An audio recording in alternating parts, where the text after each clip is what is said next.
Hello बच्चों, कैसे हो आप। आज हम हिस्ट्री का फोर्थ चैप्टर करने वाले हैं जिसका नाम है Maharashtra before the times of Shivaji Maharaj. इसके हम क्वेश्चन करेंगे, ठीक है। लेकिन इससे पहले अगर आप चैनल पर नए हो तो चैनल को सब्सक्राइब करो और बेल आइकन को प्रेस करो ताकि आपको हमारे नए नए वीडियोस मिले। और इस वीडियो से पहले मैंने बाकी चैप्टर्स आपको दिए, बाकी सब्जेक्ट्स के, अगर नहीं देखो देख लो। और इस वीडियो के कमेंट सेक्शन और डिस्क्रिप्शन बॉक्स में मैंने एक प्लेलिस्ट का लिंक दिया है जिस पर आप क्लिक करोगे तो आपको 7 से 8 के सारे वीडियोस मिल जाएंगे, ठीक है, जो भी अब तक हमने दिया है।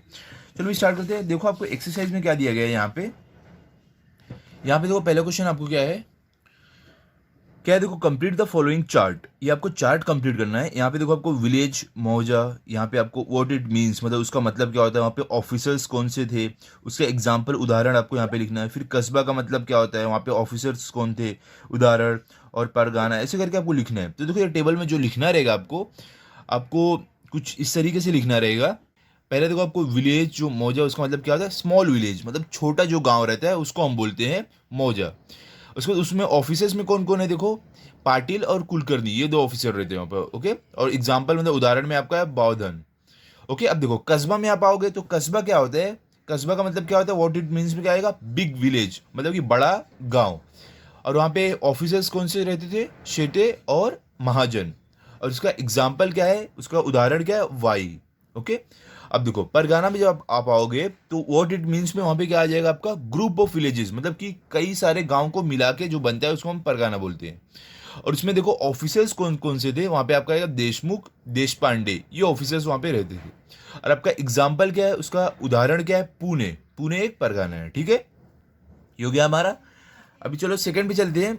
सेकंड में हमें देखो क्या दिया गया है, राइट द मीनिंग। इसमें क्या है, देखो पहला आपको बुद्रुक। तो देखो इसमें आप क्या लिख सकते हो, बुद्रुक में इसमें आप लिख सकते हो, to indicate two villages are separate the term Budruk and Khurd were used. क्या बोल रहे हैं कि दो गांव अलग अलग, दो गांव को दिखाने के लिए एक टर्म, अब या बोल सकते एक वर्ड यूज किया जाता है जिसको बुद्रुक या तो खुर्द बोलते हैं, ठीक है। आगे आप क्या लिख सकते हो, the original village was named as Budruk and the new village was known as Khurd. क्या बोल रहे हैं कि जो एक गांव से जब दो गांव जब सेपरेट होके बनता था तो जो गांव पहले था उसका उसको हम बुद्रुक बोलते थे, और जो गांव उस गांव से अलग होके बनता था उसको हमको खुर्द बोलते थे, ठीक है। एग्जाम्पल देखो आपको उदाहरण में क्या है, उदाहरण में है वद गांव बुद्रुक एंड यद गांव खुर्द, ठीक है। अब जैसे एक विलेज है, अगर वो विलेज से स्प्लिट होके मतलब अलग होके एक और गांव बन जाता है, एक और गांव बनता है, तो जो विलेज पहले से उसको हम बुद्रुक बोलते थे और जो उससे अलग होके बनता था वो खुर्द रहता था, ओके। देखो अभी सेकंड आपको क्या है, बालूत। अब देखो बालूत में आप क्या लिख सकते हो, इसमें आपको लिखना है the artisans rendered service to the villagers and in return farmers tenants gave a share of their agriculture produce, their share was known as baluta. तो देखो इसमें क्या, इसका मतलब क्या है कि जो कारीगर रहते थे ना गांव में, वो लोग जो भी सर्विस करते थे, मतलब जो भी लोगों का काम करते थे, तो उसके बदले जो फार्मर, जो किसान रहते थे ना, वो अपना जो अनाज रहता था उसमें से वो लोग को कुछ देते, मतलब काम के बदले लोग पैसे नहीं, अनाज देते थे किसान लोग। तो इसको बोलते थे बालूद, ठीक है। अब देखो थर्ड क्या है, वतन। वतन क्या होता है, वतन का देखो आप लिख सकते हो, द टर्म वतन इज अरेबिक, मतलब कि जो ये टर्म वतन है ये एक अरबी वर्ड है। In medieval Maharashtra it meant hereditary and permanent right for which holder need to pay any revenue. क्या बोल रहे हैं यहाँ पे कि मेडिवल महाराष्ट्र में ना क्या होता था कि ये एक राइट रहता था, या तो हेरिडिटरी में मिलता था, मतलब कि उनके वंशज में ऐसा बोल सकते हो, आगे उनको मिलता था ये राइट कि उन्हें एक रेवेन्यू, एक अमाउंट पे करना पड़ता था, ठीक है।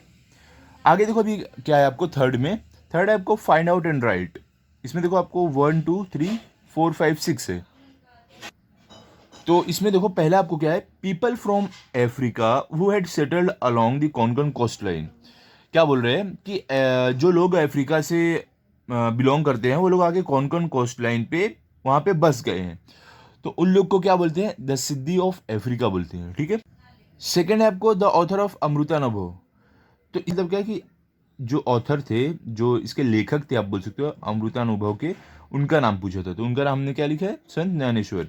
अब देखो संत तुकाराम्स प्लेस, मतलब कि जो संत तुकाराम है उनका, उनकी जो जगह है, मतलब उनका जो गांव है वो कहाँ पे है, तो देहू विलेज में है जो पुणे के पास है, नियर पुणे। फोर्थ अभी देखो आपको फोर्थ क्या है, फोर्थ में ही कंपोज्ड भारूच। क्या यहाँ पे बोल रहे हैं कि इन्होंने कंपोज किया था भारूच को, मतलब इन्होंने इसको लिखा था, आप बोल सकते हो। तो कौन है, उनका नाम क्या है, उनका नाम है संत एकनाथ। ठीक है। फिफ्थ क्या है, he explain the importance of physical fitness. मतलब कि इन्होंने जो फिजिकल फिटनेस है, मतलब जो फिट रहना है, स्वस्थ रहना है, उसका इम्पोर्टेंस इन्होंने बताया था। कौन, दास स्वामी, इन्होंने बताया था। ठीक है। फिर सिक्स में वुमेन संत, मतलब कि जो महिला संत थे उनका नाम। तो देखो महिला संत सिर्फ एक नहीं थे, कई थे। तो आप लिख सकते हो इसमें संत सोयराबाई, संत निर्मलाबाई, संत मुक्ताबाई, संत जनाबाई, संत कानोपत्रा आप लिख सकते हो। उसके बाद संत बहिनाबाई, संत सियोरकर, ये सारे जो महिला संत थे वो लोग थे। ओके। देखो फोर्थ में क्या, आपको right about these personalities and their work in your own words. क्या बोल रहे हैं कि यहाँ पे जो नाम दिए गए ना, इनके बारे में लिखो, और अपने शब्दों में भी आप लिख सकते हो, जो इन्होंने काम किए जो भी वो सबके। ठीक है। तो पहला देखो क्या है, संत नामदेव। तो देखो संत नामदेव में आप ये लिख सकते हो, ये पूरा आंसर है। ठीक है। अब देखो सेकंड में आपको क्या है, सेकंड में आपको संत ज्ञानेश्वर। तो संत ज्ञानेश्वर में आप ये आंसर लिख सकते हो, ये इसका कंप्लीट आंसर है, यहां से आप लिख सकते हो। ठीक है। अब देखो थर्ड में क्या है, संत एकनाथ। तो संत एकनाथ में आप ये जो आंसर आपको दिख रहा है ये लिख सकते हो। उसका देखो लास्ट में आपको क्या है, संत तुकाराम। तो संत तुकाराम जी के बारे में आप यहां से लिख सकते हो, ये इसका कंप्लीट आंसर है।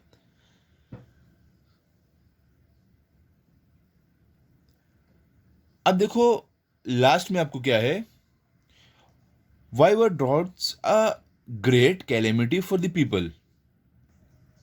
क्या बोल रहे हैं देखो यहाँ पे कि जो जब सूखा पड़ता है कहीं पे, तो वो बहुत ही बड़ी मुसीबत क्यों लोगों के लिए रहती है। तो देखो इसके आंसर में आप क्या लिख सकते हो, अब इसमें लिख सकते हो a drought was a worst calamity for the people because, मतलब कि एक जो जब सूखा पड़ता है तो वो लोगों के लिए बहुत एक बड़ी मुसीबत रहती है, क्योंकि आप लिख सकते हो a great draft of 1630 C in Maharashtra caused acute shortage of food grains and forced to people to migrate to far away regions in search of livelihood। मतलब कि 1630 सी में महाराष्ट्र में एक बार सूखा पड़ा था। उस समय पे क्या हुआ था, लोगों को जबरदस्ती निकल के दूसरी जगह जाना पड़ा था, अपना जो इलाका रहता है वहां से निकल के खाने पीने, खाने पानी ये सब की तलाश में। ठीक है। सेकेंड पॉइंट आप क्या लिख सकते हो, entire families cattle and farm animals died. और उसमें क्या हुआ, जब सूखा पड़ा था वो टाइम पे पूरी फैमिली और जो उनके पाले हुए जानवर थे ये सब मर गए थे, और जो खेत था ना वो भी एकदम बर्बाद हो गया था, वहां पे कुछ उगाया नहीं जा सकता था। थर्ड में आप क्या लिख सकते हो, it devastated agriculture and industry and all financial transactions came to stand still. क्या बोल रहे हैं, उससे क्या हुआ, जो भी खेती खेती की जा रही थी और जो भी इंडस्ट्री थी, कारखाना ये सब था, सब पे एकदम एक रुकावट लग गई थी उस सूखा पड़ने की वजह से। ठीक है। फोर्थ में क्या लिख सकते हो आप, it was great challenge to bring back normalcy after devastation cause by draft. क्या आप लिख सकते हो, मतलब कि ये एक बहुत ही बड़ा चैलेंज था, एक बहुत ही बड़ा मुकाबला था, कि अब जो सूखा पड़ने के बाद जैसा हालात हो गए, जैसे जैसे हालात हो गए थे उसको वापस नॉर्मल करना। ठीक है।